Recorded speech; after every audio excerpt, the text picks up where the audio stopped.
자, 집 담보로 주식 사겠습니다. 저 잘할 수 있을까요? 라는 사연이거든요. 자, 연봉 10배 이상의 집에 대한 고찰이라는 제목인데 사실은 그 내용보다는 이제 주식 투자를 풀 담보 레버리지를 써가지고 풀 대출로 한번 해보겠다는 사연이어서 한번 다뤄보겠습니다. 자, 제가 운영하는 takeus.co.kr 여기에 사연 신청해 올려주시면 됩니다. 안녕하세요 부익남님. 저는 정확히 2년 전에 핸드폰비 아껴서 집 샀어요 라는 제목의 상남자들 사연자로 상담해 주신 내용들을 잘 수렴해가지고 그동안 1억 이상의 자금을 더 저축하고 이번에 분양받은 집으로 입주하였습니다. 축하드립니다. 이 집을 소유하고 거주하게 된 점에 큰 영향을 주셔가지고 다시 한번 감사 말씀드립니다. 네, 저도 감사합니다. 자, 본격적으로 상담 내용을 말씀드리면은 부익남님이 내가 가진 집값의 한계치가 연봉의 한 10배 정도다. 이게 맥시멈이다라고 말씀해 주셨는데요. 저는 연봉이 약 1억 정도 되는데 외벌이고요. 한 10억 정도가 최대치라고 보면은 문제가 발생을 했습니다. 뭐냐? 제가 받은 분양가가 8억인데 그 당시에는 제가 10배 안에 들어왔지만 현재는 실거래가가 12억 이상으로 12배 이상으로 이제 가버린 거죠. 그러니까 연봉이랑 벌어졌다. 아이들이 4살, 2살로 맞벌이가 아직은 쉽지 않고 제 연봉도 갑자기 늘어날 일이 없는데 2년 살고 전세 주고 나가야 되는 건지 투잡도 고려해야 되는 건지도 좀 고민스럽습니다. 이 부분에 대해서도 의견을 좀 구하고요. 자, 한 가지 더 말씀을 드리면 2년 반 동안 여윳돈을 전부 중도금 대출을 갚는 데 썼습니다. 그러다 보니까 제 마인드가 많이 바뀌었는데요. 열심히 갚아가지고 세이브된 대출 이자는 1,000만 원 정도지만 미장, ETF, 비트코인 2년 차트를 보니까 대출을 갚은 제 돈이 녹았다는 생각이 드네요.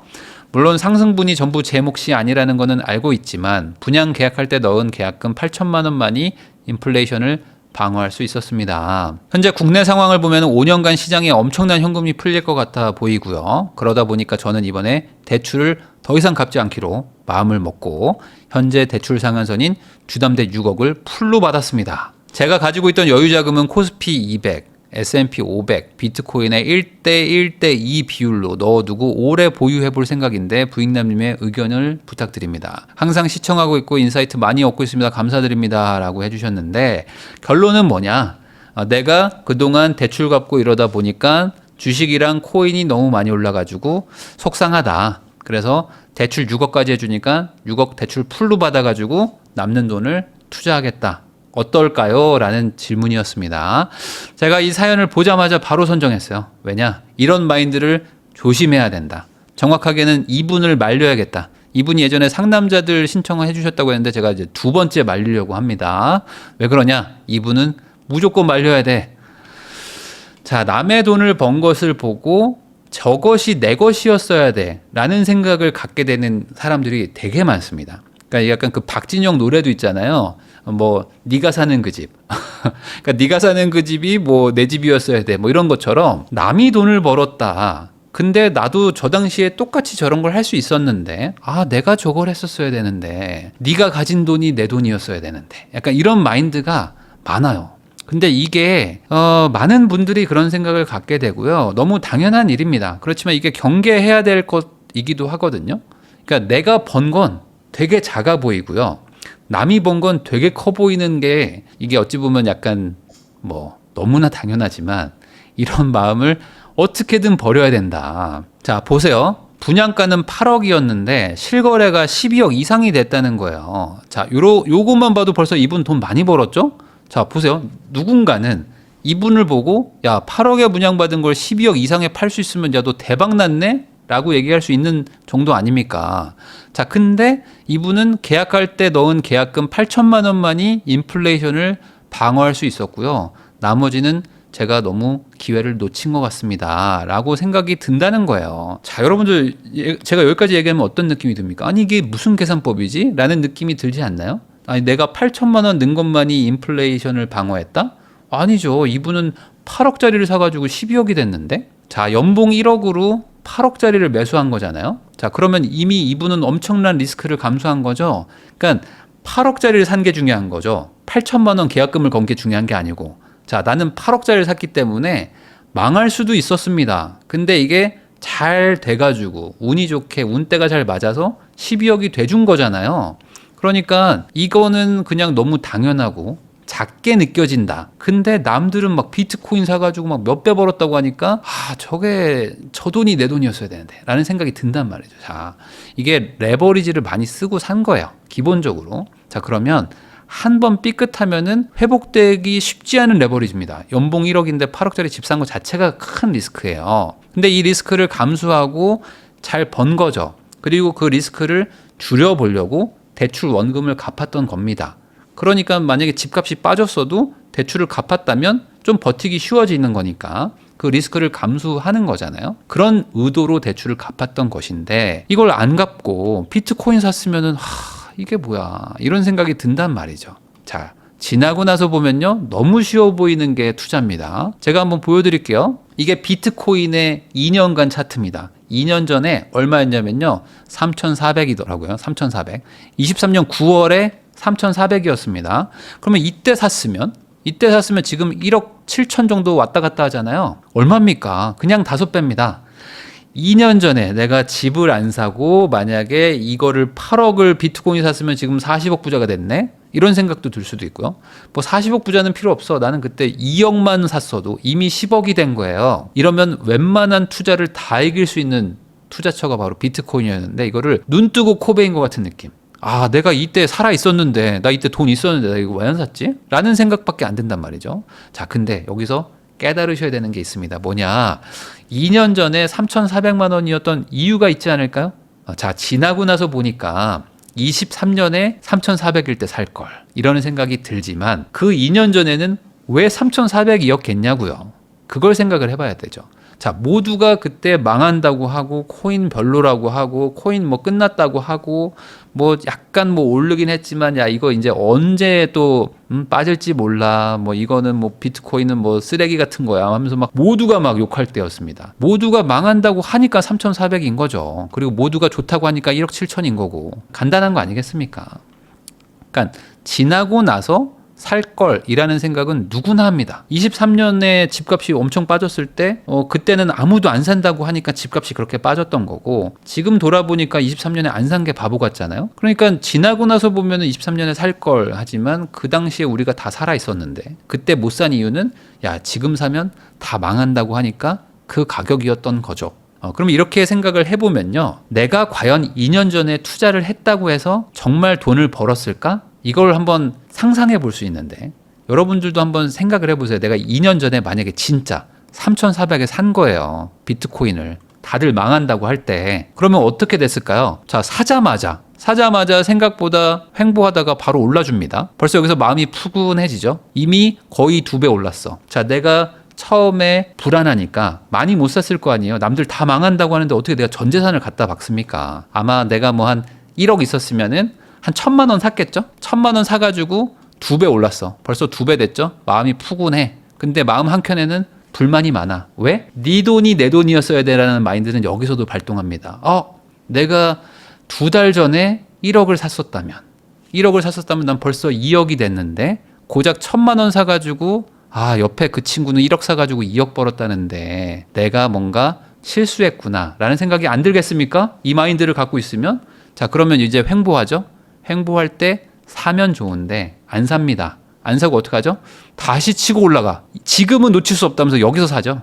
보통 여기서 삽니다. 왜냐면 요때 일주일 만에 팍팍팍 올라갔어요. 그래서 하다가 안 살 수가 없어. 보통 이쯤 샀을 거야. 뭐 여기나 맞죠? 이쯤이나 여기서 샀을 거야 대부분. 그러니까 여기서 1억 샀으면 푸근했는데 1,000만 원밖에 못 샀기 때문에 이쯤에서 한 5천에서 8천 태웁니다. 그리고 나서 어떻게 하죠? 막 출렁출렁 하기 시작하는데 못 버티죠. 왜냐면 나는 후반에 돈을 태웠기 때문에 빠지는 게 마이너스 한 20% 빠졌거든요. 그럼 내가 1억 전재산 투자해서 2천만 원 날렸습니다. 근데 이 매도하는 이쯤에는 사람들이 뭐라고 그러죠? 비트코인 끝났다. 비트코인 끝났고 이제는 박살날 일만 남았다. 시즌 끝났나요? 시즌 진작에 끝났습니다. 뭐 비트코인은 지금 팔면 안 됨. 아까 팔았어야 됨. 뭐 이런 얘기 하고 있는 거죠. 그러니까 이때 못 버티고 분명히 던졌을 거예요. 자, 이때 던지면 어떻게 되죠? 자, 마음 후련하죠? 하자마자 바로 튀었죠. 하자마자 바로 튑니다. 한 2달 만에 그냥 갑자기 또 급등해 버렸어요. 2달 만에 거의 막 3배, 2배가 올라 버려요. 그러면 이제 미쳐 버리는 거죠. 그러니까 여기서 다시 매수. 자, 여기서 매수합니다. 안 할 수가 없어요. 이거는 도저히 매수 안 할 수가 없는 타이밍이에요. 여기서 내가 던졌는데 이걸 안 사? 무조건 사죠. 사면 어떻게 됩니까? 횡보하다가 다시 올라가요. 여기서 푸근하죠.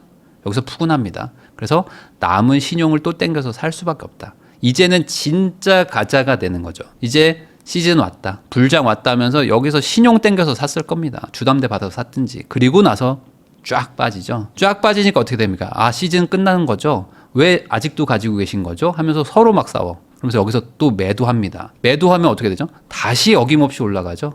올라간 다음에 이젠 못 사. 왜? 내가 벌써 2번 얻어맞으니까 못 사겠죠? 지금은 아마 관망하고 계셨을 겁니다. 관망하면서 비트코인은 너무 고평가인데 지금은 좀 아닌 것 같고요. 121선 깨지면 뭐 그때 들어가렵니다 하면서 갑자기 전문가가 돼. 갑자기 신중해져. 여기서부터는. 그러니까 결국에는 비트코인으로 손해만 보고 관망만 하고 있을 포지션일 확률이 높다.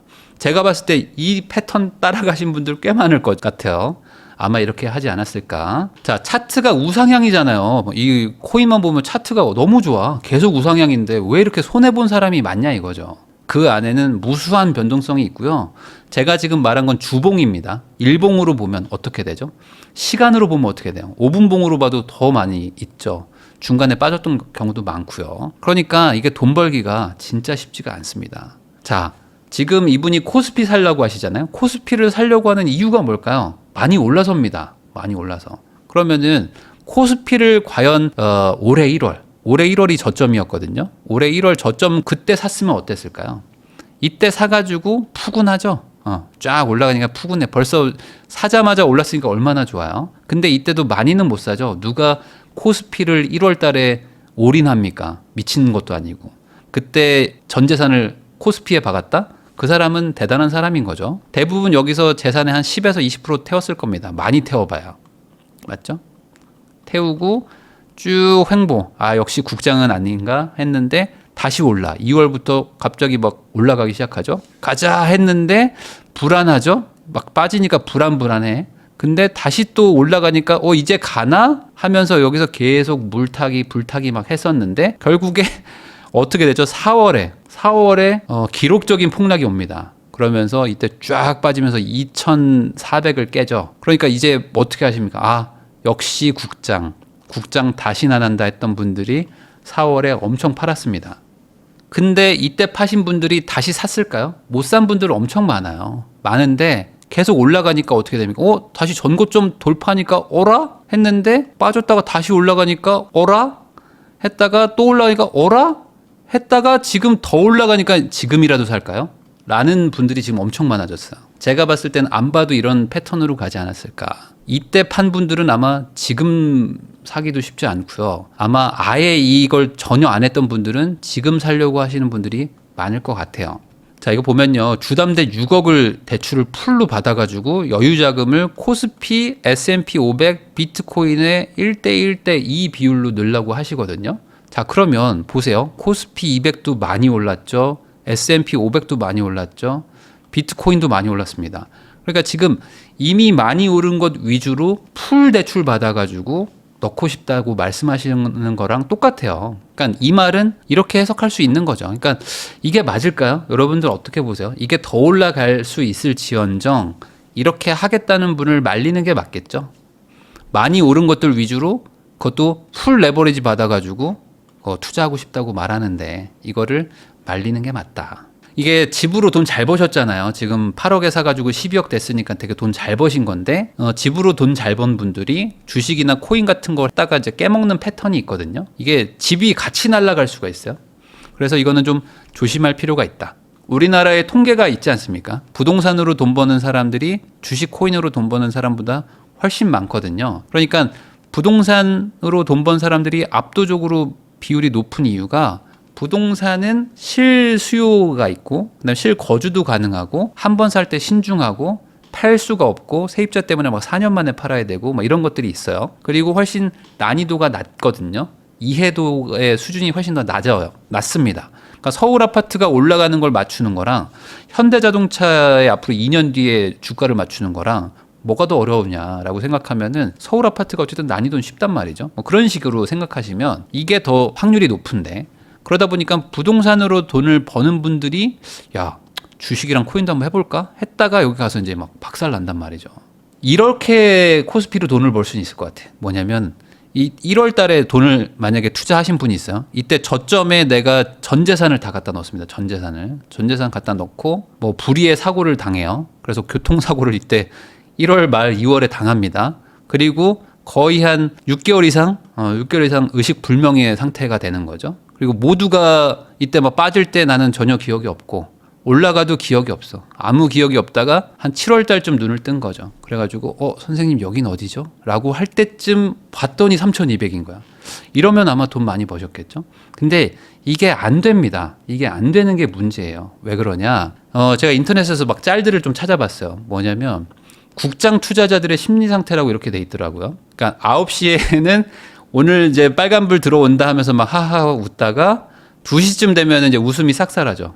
그리고 이제 3시 10분 되면은 오늘도 오늘 하루 또 망쳤네 하고 이제 3시 20분에 이제 터덜터덜 이제 집에 들어가는 이런 모습이다라는 게 있었고, 코인 투자자들의 심리 상태는 이런 것 같아요. 커피 한 잔 마시면서 여유로웠던 때도 잠시 갑자기 이제 컵을 막 씹기 시작해. 코인은 약간 이런 것 같아요. 그러니까 좋다가 순식간에 다 빠져버리니까, 그러니까 하루 만에 막 10% 20% 빠져버리고 막 일주일 만에 막 50% 빠져버리니까 막 너무 막 스트레스 받는 거죠. 자, 그러면 뭐 미장하면 좋은가? 미장은 아니죠. 미장은 눈 뜨면 바로 그냥 핸드폰 켜가지고 올랐나? 아니네? 하면서 이제 눈을 감는 이런 그 미장 투자자의 심리 상태도 알 수가 있습니다. 결국에 이 금융자산 투자를 한다는 게 딱 믿음으로 사놓고 쭉 가져가야 되는데 대부분 그게 안 됩니다. 매일매일 눈 뜨자마자 체크하고 출근하자마자 화장실 가가지고 지금 내 주식 어떻게 됐는지 확인하고, 코인은 막 불안해가지고 막 어떻게든 막 뭐라도 뭐 있어야 돼. 안 그러면 불안한 뭐 그런 심리 상태까지 막 가거든요. 그러니까 이게 금융자산 투자가 그렇게 쉽지가 않다. 자, 그러면 도대체 뭘 투자합니까?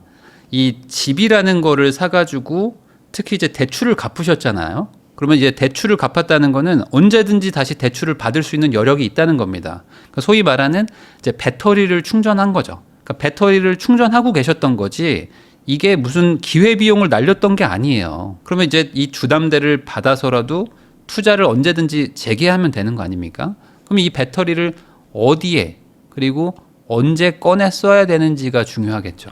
자, 그러면 이제 두 개밖에 없어요. 첫 번째, 벌써 남들이 돈 다 벌었다는 곳에 가서 투자를 할 것인지, 아니면 남들이 돈 다 잃었다는 곳에서 투자할 것인지. 선택은 이제 본인의 몫인 거죠. 그러니까 내가 1번이 아마 손이 갈 겁니다. 남들이 막 올랐대. 막 코스피가 엄청 올랐고 S&P는 다시 회복했고 뭐 지금 비트코인도 뭐 불장이라고 막 한다니까 일로 가야겠다. 1번. 아니다. 남들이 돈 다 잃어가지고 망했다는 곳에 가가지고 미리 투자를 해야 되겠다. 2번.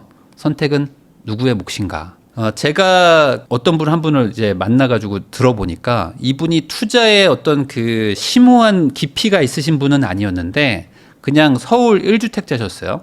근데 하도 대구가 분위기가 안 좋다고 하다 보니까 대구에 투자하면은 더 빠지진 않겠다라는 생각을 가지고 대구에서 제일 좋은 아파트를 사야 된다라는 생각에 대구 수성구에 있는 아파트를 사신 분이 한 분 있었습니다. 근데 이분이 뭐 부동산 투자 경험이 엄청나게 많거나 뭐 그런 건 아니었는데 딱 하나만 생각한 거예요. 뭐냐면 남들이 다 안 좋다고 하니까 그 안 좋은 동네 가면 싸게 살 수 있겠구나. 그러면 그 싸게 살 수 있는 동네 가가지고 제일 좋은 곳 사면 어떻게 좀 회복이 되지 않을까? 라는 생각으로 샀다는 거예요. 근데 이게 되게 좋은 논리잖아요. 왜냐면 언제나 영원한 건 없기 때문에 오르면 빠지고 빠지면 오를 것이다. 그러면 빠진 동네 가가지고 제일 좋은 거 사놓으면 제일 빨리 회복되지 않겠느냐라는 아주 단순하지만 확실한 진리에 투자를 하신 겁니다. 이런 투자를 부동산에서 하는데 이거를 글로벌적으로 금융자산에서 하시는 분이 워렌 버핏 아닙니까? 워렌 버핏 이분이 항상 얘기하는 게 이런 거잖아요. 너무 좋은 회사가 정말 아무 가치가 없는 것처럼 최악의 평가를 받을 때 나는 그때 가가지고 그 주식을 쓸어 모은다. 이런 마인드로 투자하셔가지고 지금 세계에서 최고 부자 중에 한 분이 되신 분입니다. 그러니까 시장이 떨어질 때가 돈을 넣기 가장 좋은 타이밍이다. 이분은 이제 이 말을 지금 80년째 하고 계신 거거든요. 80년 동안. 그러니까 이왕 투자한다면은 공포감이 높은 곳에 투자를 해야 되지 않겠느냐. 저는 이렇게 생각하거든요. 그래서 이게 맞다고 생각하시는 분도 있고 아니라고 생각하시는 분들도 있겠죠. 근데 저도 이제 투자를 오래 해보고 막 폭락장도 만나보고 막 폭등장도 만나보고 하니까 결국에 모두가 막 갖고 싶어, 막 모두가 막 저거를 사야 돼라고 할 때 쓱 나와야 되긴 합니다. 그리고 반대로 모두가 저거는 망했어, 저거는 답이 없어라고 할 때 그때 쓱 들어가야 돼요. 그래야지만 큰 부자가 되고요. 남들 따라서 가면은 돈을 벌 수는 있는데 큰 부자가 되기가 쉽지는 않더라고요. 저도 지나고 나서 생각해 보면은 남들이 다 망한다고 할 때, 막 2010년, 2011년 이때 절대 집 사면 안 된다고 할 때 다주택자가 됐었고요. 남들이 더 사야 돼 할 때 막 팔았었거든요.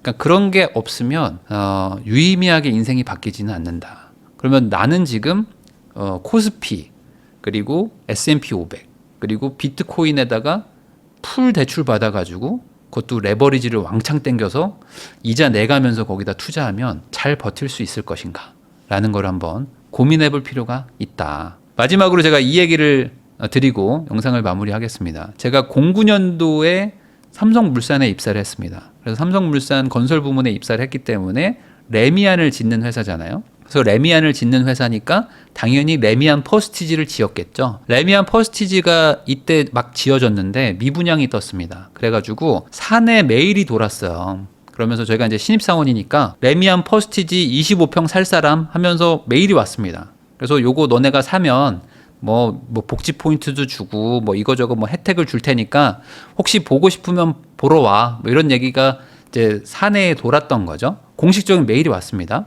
그래서 제가 그 같이 있던 분들한테 물어봤어요. 저도 이제 신입사원이니까 이제 막 회사 들어갔으니까 뭐 아는 게 있습니까? 그래서 회사 분들한테 물어봤는데 뭐 차장님, 부장님 다 야 미쳤냐? 야 미쳤냐 지금 저걸 사게? 모두가 그랬습니다. 그 건설밥을 먹으신 지가 뭐 20년, 30년 되신 분들이 야, 서울 집값 지금 미쳤다. 말도 안 된다. 저거 사면 안 된다. 저 얼마나 비싸게 분양했는 줄 아냐. 어떻게 평당 분양가가 3천만 원이 넘냐. 이거는 말도 안 되는 가격이라고 했던 분들이 되게 많았어요. 근데 제가 알기로 몇몇 분은 사셨더라고요. 그때가 여기입니다. 그러니까 이때 샀어도 사실 거의 한 4, 5년을 계속 횡보해요. 그러니까 아마 산 분들은 엄청 후회했겠죠. 아, 이걸 내가 왜 샀지? 이거 진짜 쓸데없는 거 왜 샀지? 뭐 이런 생각을 하셨겠죠. 근데 그 다음에 어떻게 되죠? 이렇게 간다. 결국에 좋은 어떤 가치가 좋은 것들이 저평가될 때 사면은 시간은 좀 걸릴지언정 뭐 빠지진 않았잖아요. 안 빠지면 어떻습니까? 그러면 버틸 수 있는 거 아닙니까? 그러면 이렇게 가지고 가면서 전세 올려 받아가지고 이 돈 가지고 대출 상환하면서 버텼으면 지금 뭐 여러 개 뭐 샀던 분들보다 훨씬 더 큰 부자가 돼 있을 수도 있겠죠. 근데 대다수의 사람들은 어떻게 하죠? 이때 안 사고 이때 산다. 더 가겠죠? 하면서 사는 분들이 많다는 겁니다. 그러니까 내가 어떻게 할 것인가? 나는 작은 돈을 벌고 싶은 건지 큰 돈을 벌고 싶은 건지 이런 생각을 한번 해보시면서 기준을 잡으시면 좋을 것 같아요. 나도 이때 살 걸. 돈이 없었지만 살 수 있었다면 이때 샀으면 됐겠죠?